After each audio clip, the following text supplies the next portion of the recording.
How do you design a rolling library ladder for a commercial bar?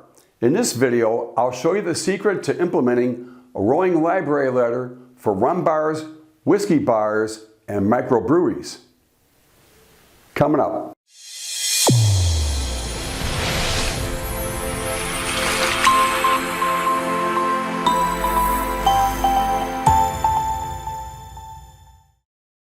Hey, Rick Usbell again from Cabaret Design Group, where I share my personal ideas and tips on bar design, draft beer system design, and product reviews.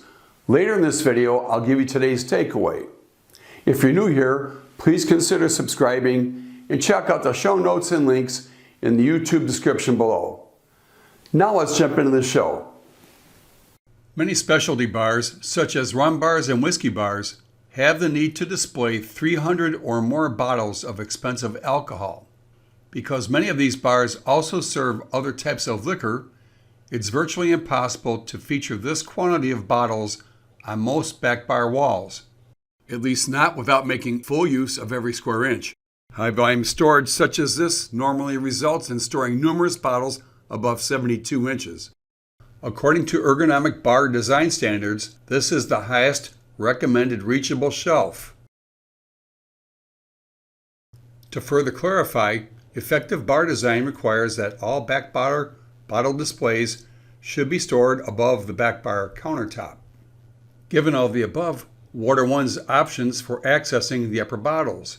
If you're going to build a specialty bar, the only viable option, in my opinion, would be to incorporate a rolling library ladder. This is the safest, most practical, and most fashionable design solution.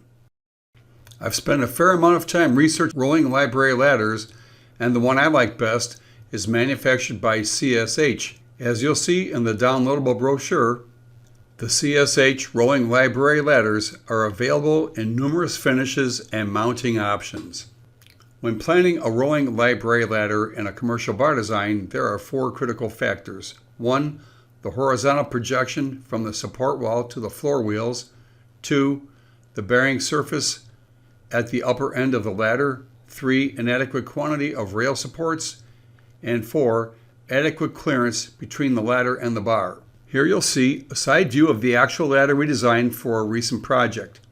The CSH ladder requires the maximum horizontal projection not to exceed 31 inches or 0.79 meters.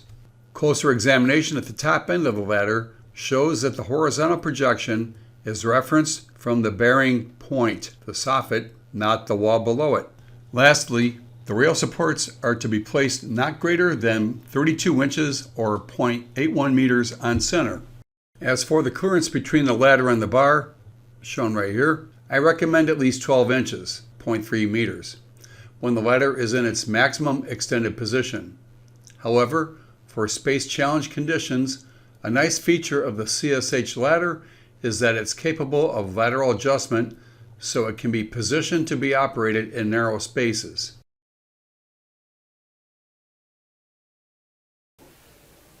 The bearing surface at the upper end of rolling library ladders needs to be structurally stable, and the rail supports need to be installed per the manufacturer's recommendations.